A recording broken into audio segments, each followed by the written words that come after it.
J'ai découvert qu'ils avaient fait un voyage en famille en Espagne en utilisant ma carte de crédit. La légende disait, enfin, un peu de paix sans drame. Je n'ai pas discuté. J'ai juste bloqué le compte, signalé la fraude et appelé la villa directement.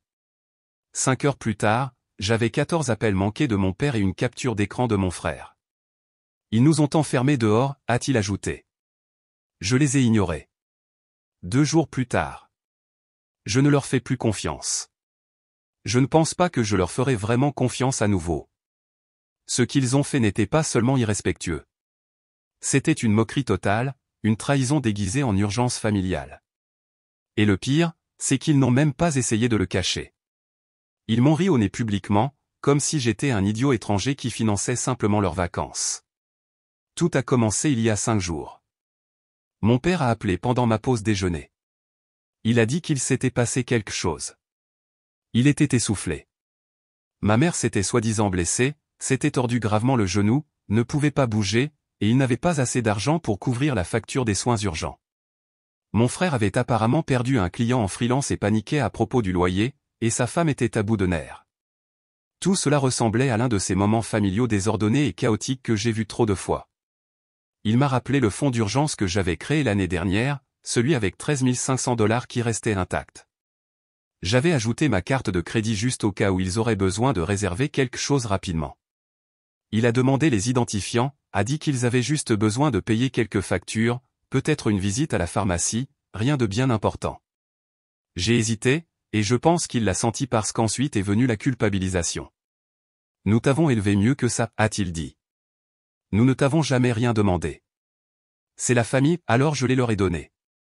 Je n'ai eu de nouvelles de personne après ça. Pas de SMS, pas de mise à jour. J'ai supposé qu'ils géraient ce qui s'était passé. Je ne voulais pas être envahissant. Je me suis dit que maman se remettait. Peut-être que mon frère aidait pour une fois. J'ai même envoyé un message 2 jours plus tard pour demander comment allaient les choses. Il est resté non lu. Puis, ce matin, je me suis arrêté pour faire le plein avant d'aller au travail et ma carte a été refusée. Cela n'avait aucun sens. J'ai vérifié mon compte et je l'ai vu immédiatement, plus d'une douzaine de dépenses en Espagne, Madrid, Valence, Ibiza. La totalité des 13 500 $ avait disparu, vol, une villa de luxe, une location de voiture, des vêtements de marque, dîner après dîner dans des endroits que je ne pouvais même pas prononcer. Ils l'ont dépensé comme si c'était de l'argent de Monopoly. Chaque dépense était liée à la carte que je leur avais dit d'utiliser uniquement en cas d'urgence. Ils ont même surclassé leur vol en classe affaires. Je suis resté assis là pendant peut-être 10 minutes à fixer l'écran, pensant qu'il devait y avoir une erreur, une explication. J'ai ouvert Facebook. Je ne sais même pas pourquoi. Je pense qu'une partie de moi espérait trouver un indice, peut-être une publication qui expliquait les choses. Ce que j'ai trouvé, c'était la mise à jour de mon frère de la veille au soir, une photo de mon père en train de faire un barbecue au bord d'une piscine en maillot de bain, ma mère en train de bronzer, mon frère tenant un verre de vin portant des Ray-Ban, sa femme souriant avec un cocktail à la main. La légende disait, la famille avant tout. Enfin, on recharge nos batteries. J'ai continué à faire défiler. Il y avait des hashtags, hashtag béni, hashtag plus des stress dièse l'européen famille. Je l'ai lu 2 fois, 3 fois. J'ai zoomé sur la piscine derrière eux, la vue sur l'océan, les assiettes de homard. Ils ne se cachaient pas, ils ne faisaient même pas semblant d'être discrets. Ils le diffusaient, se moquant de moi sans même s'en rendre compte. Je n'ai pas appelé, je n'ai pas posé de questions. J'ai juste signalé la carte comme volée et appelé la villa où il séjournait, facile à trouver puisqu'il l'avait taguée. J'ai donné les détails de la réservation et dit à la gérante que la carte utilisée pour la réserver avait été obtenue frauduleusement. Elle n'a pas beaucoup insisté, a dit qu'elle avait informé la sécurité et verrouillé la propriété jusqu'à ce que le problème soit résolu. 5 heures plus tard, j'avais 14 appels manqués. Mon frère a envoyé une capture d'écran d'un message de la réception, en raison d'un litige de paiement signalé, les locaux ont été temporairement verrouillés. Veuillez nous contacter pour résoudre le problème, il a ajouté, qu'est-ce que tu as fait? Nous sommes enfermés dedans. J'ai désactivé les notifications et je suis allé me coucher tôt. Ils devaient revenir dans 2 jours, mes parents, mon frère et sa femme, leurs enfants, et quand ils atterriraient, j'allais les attendre, pas pour crier, pas pour discuter, pour m'assurer qu'ils comprennent ce qu'ils avaient fait. Et cette fois, ils ne s'en sortiraient pas sans conséquence. Ils ont atterri dimanche soir, tout sourire et coup de soleil. La femme de mon frère a posté une photo à la récupération des bagages, une de ces vidéos boomerang ennuyeuses où elle tourne sur elle-même avec sa valise. La légende disait, retour à la réalité. Dièse l'Espagne c'était le rêve. J'ai regardé cette vidéo 5 fois de suite. Mon estomac était noué pendant tout le trajet jusqu'à la maison de mes parents. Je me suis garé en face et j'ai attendu. Je n'ai pas eu à attendre longtemps. Un SUV noir s'est garé 20 minutes plus tard. Ils en sont tous sortis, ressemblant à une publicité de voyage ambulante, ma mère avec des lunettes de soleil surdimensionnées et des tresses de plage, mon père portant un sweat à capuche qu'il avait définitivement acheté là-bas, il avait encore l'étiquette qui pendait, les enfants de mon frère mangeaient quelque chose de sucré et de bruyant. Sa femme portait un sac cabas qui semblait coûter plus cher que mon loyer. Tout le monde riait. J'ai attendu qu'ils soient entrés et qu'ils aient fermé la porte. J'ai attendu 1 minute, puis j'ai frappé. Mon père a ouvert, un peu surpris, comme s'il pensait que j'étais le livreur Uber Eats. Il a dit « Oh, salut » et m'a demandé ce que je faisais ici. Je suis passé devant lui sans répondre. Le salon sentait les encas d'avion rassis et le parfum cher. Mon frère avait une valise ouverte sur le sol pleine de vêtements pliés et d'eau de Cologne Urtax. Ma mère avait déjà presque fini de déballer un sac de cadeaux. Les enfants de mon frère se disputaient un chargeur. Je leur ai demandé comment s'était passé le voyage. Personne n'a répondu. Ma mère a dit quelque chose à propos de l'énergie incroyable à Valence. Mon frère a murmuré que j'aurais dû venir, mec. Alors j'ai dit, que j'avais vu chaque transaction. J'en ai énuméré quelques-unes, le dîner à $684, la prolongation de 2 nuits à la villa, la location de voitures de luxe, les passes pour les musées. Je leur ai dit que je savais l'heure exacte à laquelle ils avaient quitté Newark parce que j'avais vu la dépense pour le salon de l'aéroport. Pourtant, personne ne semblait même de loin honteux. Je leur ai dit que j'avais appelé la villa, que j'avais bloqué le compte, qu'ils étaient enfermés parce que j'avais signalé la carte comme fraude.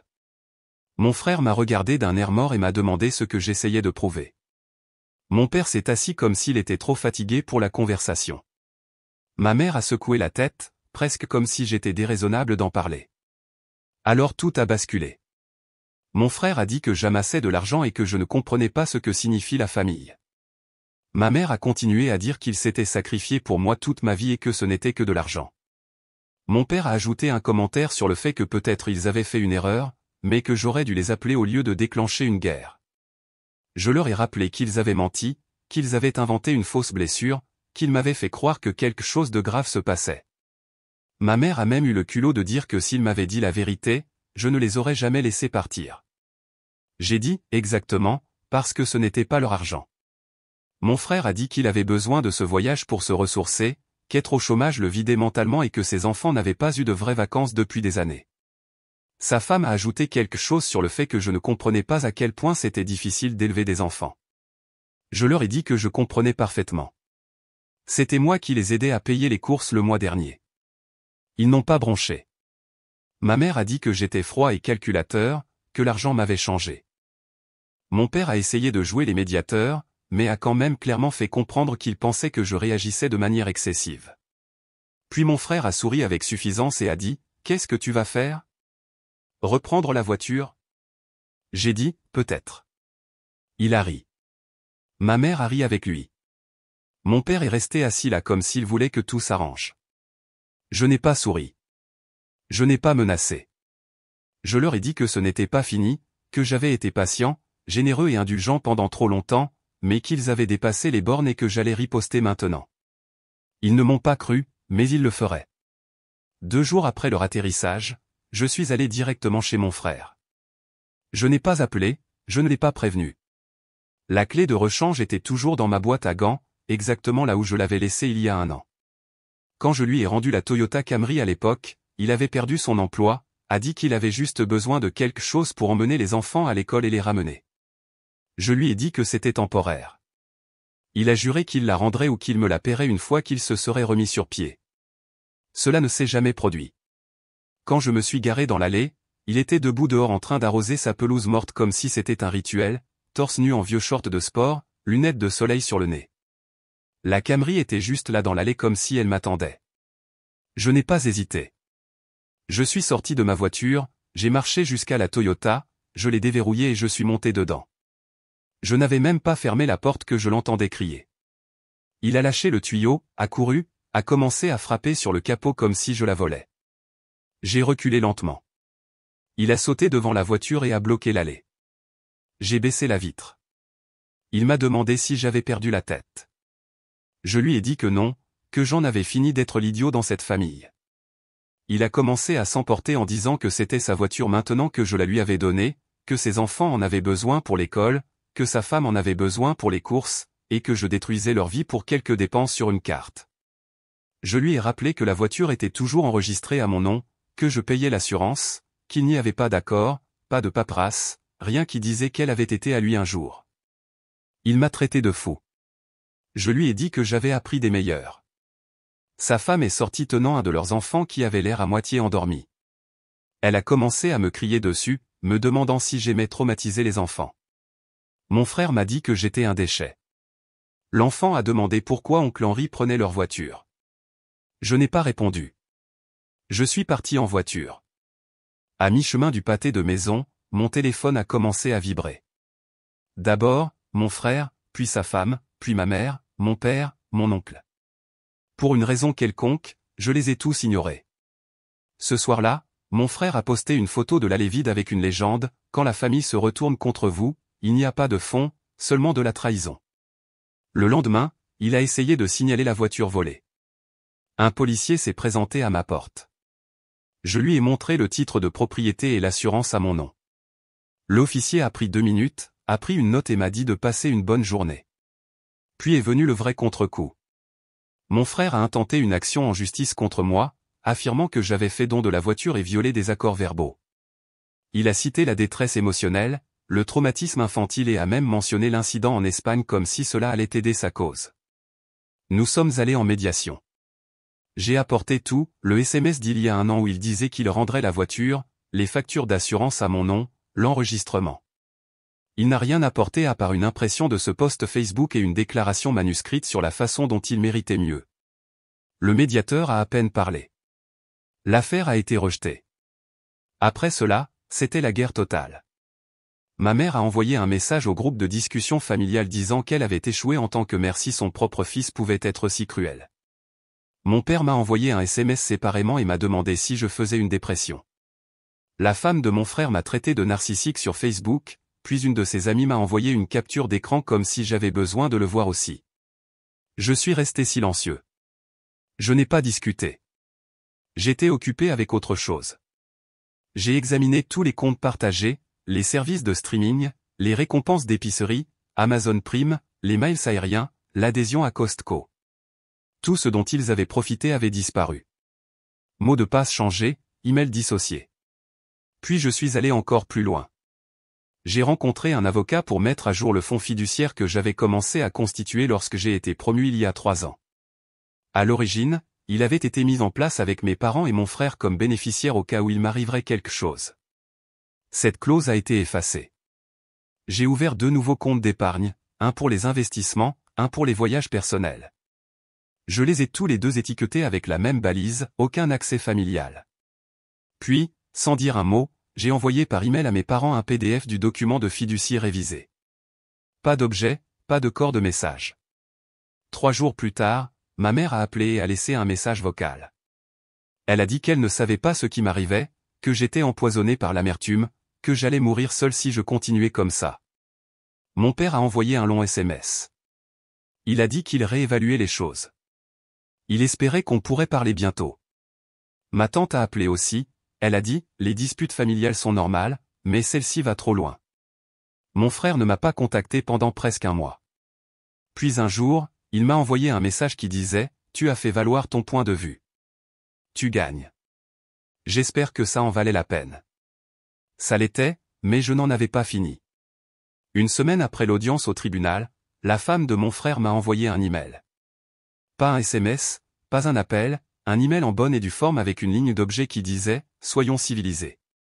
Il faisait 3 paragraphes. Elle a dit qu'ils avaient du mal depuis que j'avais pris la voiture, que leur aîné avait manqué une excursion parce qu'il n'avait aucun moyen de l'emmener au point de dépôt. Qu'elle faisait de son mieux, mais que j'avais enlevé plus qu'un véhicule. Elle a écrit qu'ils envisageaient de contracter un prêt à moins que je ne sois disposé à reconsidérer notre histoire commune et le fait que le soutien familial devrait aller dans les deux sens. Je n'ai pas répondu. Je l'ai transféré dans un dossier que j'avais étiqueté incroyable. Mais je savais que quelque chose avait changé. Je pouvais le sentir. C'est devenu plus clair 2 jours plus tard quand je suis allé chercher un colis chez mes parents. Je ne les avais pas vus depuis la confrontation. Ma mère a ouvert la porte et, pour la première fois depuis longtemps, n'avait pas l'air agacée. Elle a même souri. Elle m'a offert du café. Mon père m'a demandé comment allait le travail. Le changement était si soudain qu'il me donnait la chair de poule. Puis 2 jours après cela, j'ai reçu une lettre manuscrite de ma mère par la poste. Elle s'excusait. Elle a dit qu'ils étaient peut-être allés trop loin. Elle a dit qu'ils auraient dû être plus transparents et qu'ils comprenaient maintenant pourquoi je me sentais trahi. Ce n'était pas de la soumission, mais c'était quelque chose. Elle a même écrit « Nous t'aimons, Henri. Tu nous manques. Ne nous rejette pas. » Je n'y croyais pas. Pas encore. Parce que le lendemain, j'ai reçu un SMS d'un ami qui travaille au RH dans une école privée. Elle m'a transféré une candidature que mon frère avait soumise. Sur celle-ci, il m'a cité comme référence professionnelle sans me le demander. J'ai éclaté de rire.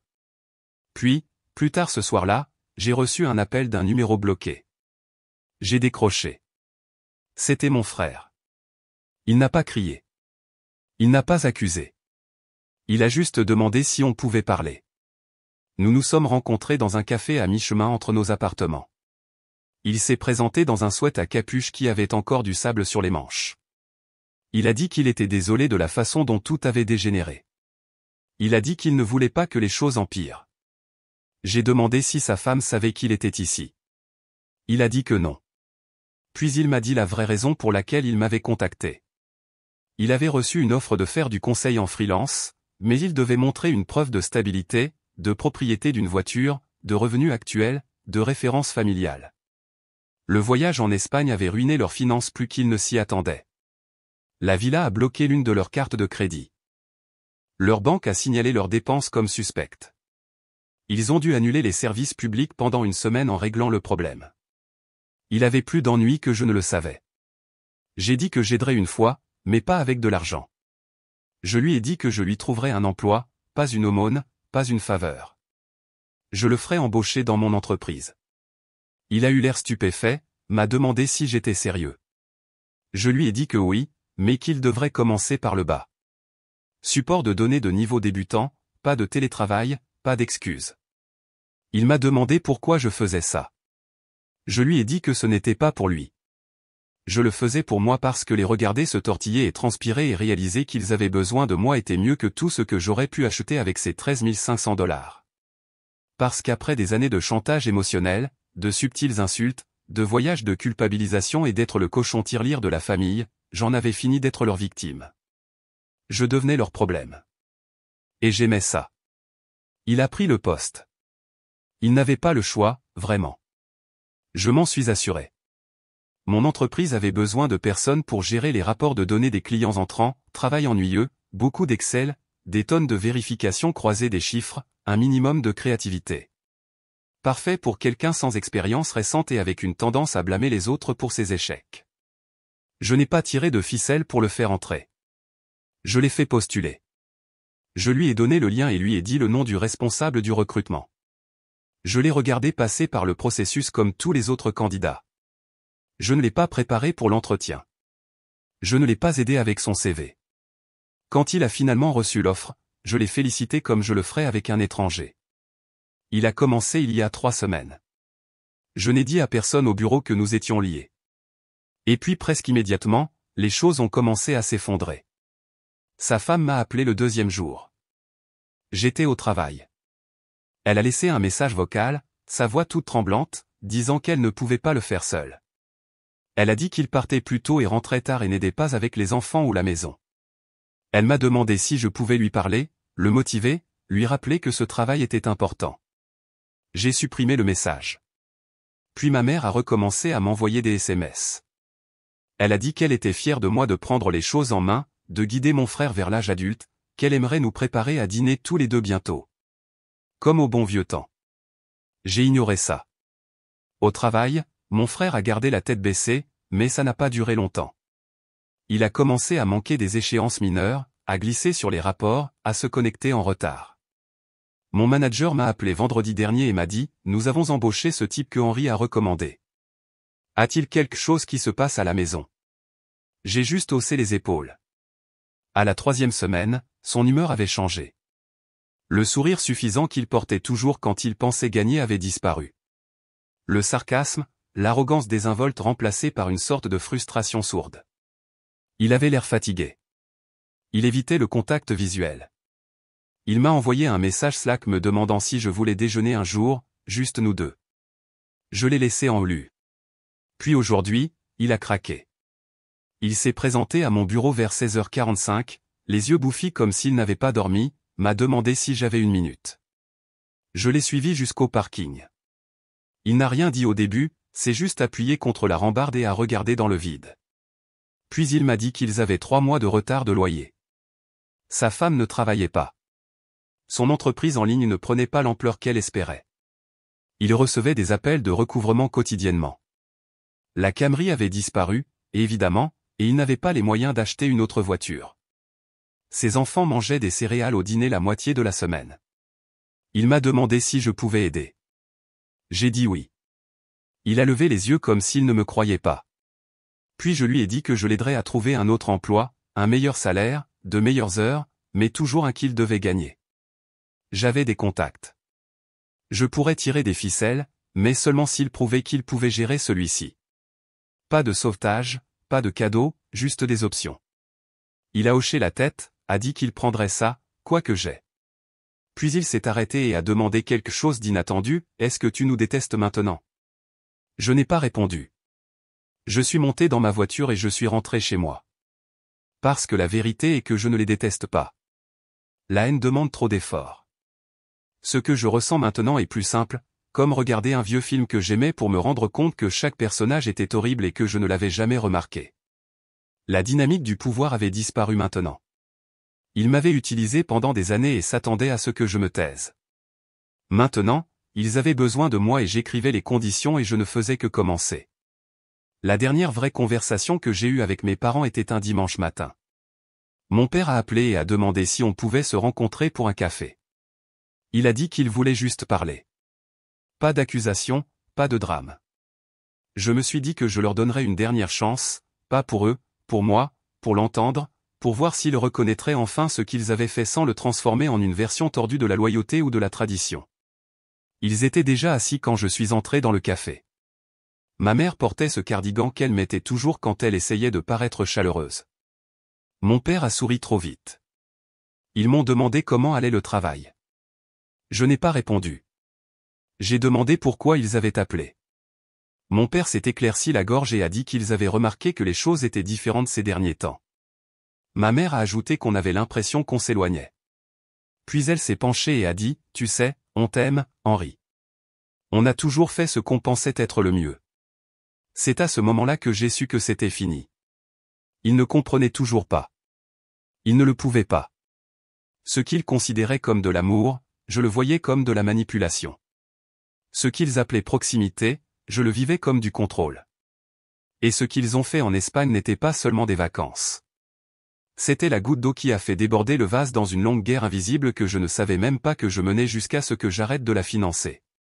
Je leur ai dit que je prenais du recul, pas par colère, pas par dépit, mais parce que j'avais besoin de reconstruire seul. Je leur ai dit de ne pas me contacter sauf si c'était important. Pas les vacances, pas les anniversaires, pas parce qu'il me manque, seulement si quelqu'un était à l'hôpital. Les yeux de ma mère ont commencé à larmoyer. Mon père a détourné le regard. Ni l'un ni l'autre n'a dit quelque chose de significatif. Je suis parti avant qu'il ne puisse le faire. Mon frère travaille toujours à l'entreprise. À peine. Il essaie, je lui accorde ça. Il ne me demande plus de faveurs. Nous ne déjeunons pas ensemble.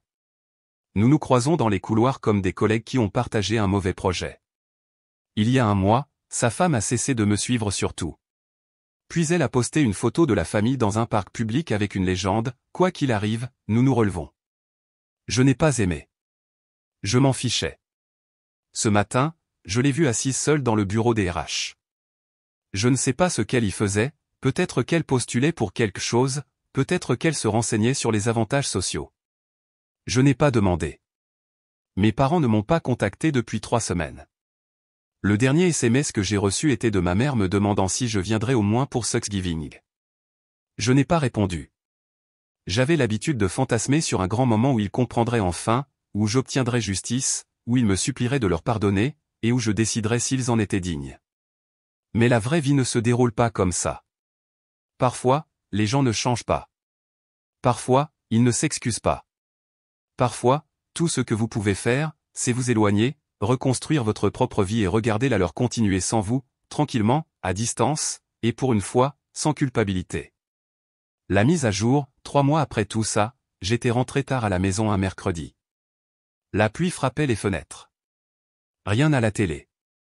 Je venais de finir de répondre aux emails quand on a frappé à la porte. Je n'attendais personne. C'était la plus grande de mon frère, sa fille. Elle a 10 ans, elle est trempée, elle se tenait là dans un sweat à capuche 2 fois trop grand, tenant un sac en plastique avec une sorte de projet scolaire à l'intérieur. J'ai ouvert la porte, stupéfait, et elle a juste levé les yeux vers moi et a dit « Ma mère a dit qu'on pouvait venir si ça devenait trop grave ».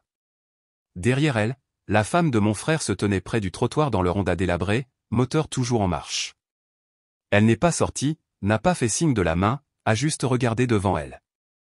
J'ai laissé entrer l'enfant, je lui ai donné une serviette, je lui ai fait un chocolat chaud. Elle a parlé de rien d'important, d'un concours d'art à l'école, de la façon dont leur chauffage avait cessé de fonctionner, de la façon dont son père était fatigué tout le temps ces derniers temps. Elle n'a pas mentionné l'Espagne. Elle n'a pas mentionné la voiture. Elle n'a pas demandé pourquoi je n'étais pas venu.